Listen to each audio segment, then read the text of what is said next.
जय मसीह and good morning. आज इस सुबह के समय प्रभु का वचन है मत्ती 4:1 और 2। तब आत्मा यीशु को जंगल में ले गया ताकि इब्लिस से उसकी परीक्षा हो। वह 40 दिन और 40 रात निराहार रहा। तब उसे भूख लगी। तब परखने वाले ने पास आकर उससे कहा, यदि तू परमेश्वर का पुत्र है तो कह दे कि ये पत्थर रोटियां बन जाए। यहाँ पे हम लोग देखते हैं कि जो यहाँ पे शीर्षक है यीशु की परीक्षा, उसमें 1, 2, 3 में जो यीशु मसीह 40 दिन तक निराहार रहते हैं, बिना कुछ खाए पिए और फास्टिंग रहते हैं वो। और जब वो फास्टिंग के बाद जब उनको क्या चाहिए अब खाने, क्योंकि हम उपवास करते हैं और जब हमारा उपवास जब ख़त्म हो जाता है तो हमें उस समय खाना चाहिए होता है।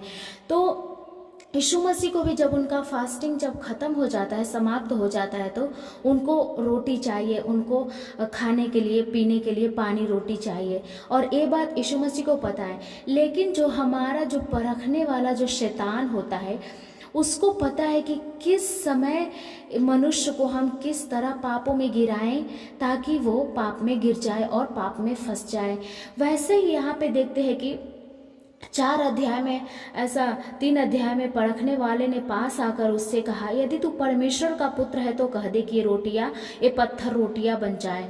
यहाँ पे वो परमेश्वर जो प्रभु यीशु है उसको डाउट दिला रहा है, संदेश उसके मन में प्रभु यीशु के मन में डाल रहा है कि क्या तू परमेश्वर का पुत्र है, सच में परमेश्वर का पुत्र है।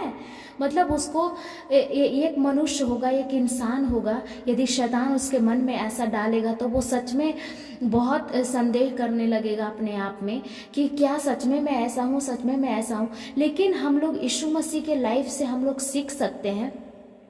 जैसे 3:17 में यहाँ पे प्रभु पिता परमेश्वर खुद प्रभु यीशु को बोलते हैं कि देखो यह आकाशवाणी हुई, यह मेरा प्रिय पुत्र है जिससे मैं अत्यंत प्रसन्न हूँ। यीशु मसीह को परमेश्वर ने उसके पहले ही बोला, तुरंत पहले ही बोले जब बपतिस्मा लिए प्रभु यीशु तो कि ये मेरा प्रिय पुत्र है। लेकिन यहाँ पे जो शैतान है, जो फास्टिंग के बाद यीशु मसीह के पास आकर के यीशु मसीह के अंदर जो संदेह डाल रहा है कि क्या तू सच में परमेश्वर का पुत्र है। और इसी समय मेरे फ्रेंड्स, कभी कभी जब हमारा विश्वास कम पड़ जाता है, जब हमारा भरोसा परमेश्वर के ऊपर कम हो जाता है, तो हम इसी संदेह में गिर जाते हैं और हमारा विश्वास भी टूट जाता है। तो हमें इस वचन के द्वारा संभलने की आवश्यकता है। हमें यीशु मसीह का जो उत्तर उन्होंने परखने वाले को कैसे दिया, हम लोग अच्छे से जानते हैं। यहाँ पे वो कैसे बोलते हैं कि यीशु ने उत्तर दिया, लिखा है मनुष्य केवल रोटी ही से नहीं परंतु हर एक वचन से जो परमेश्वर के मुख से निकलता है जीवित रहेगा।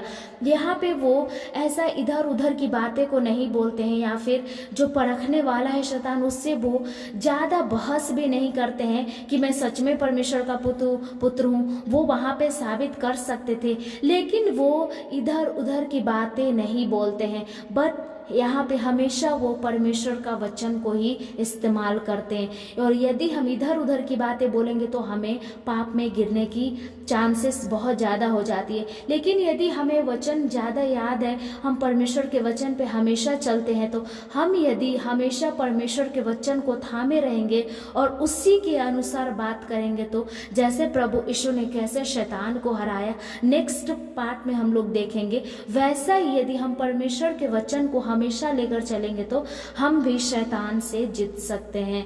परमेश्वर इस वचन के द्वारा आप सब लोगों को ब्लेस करे।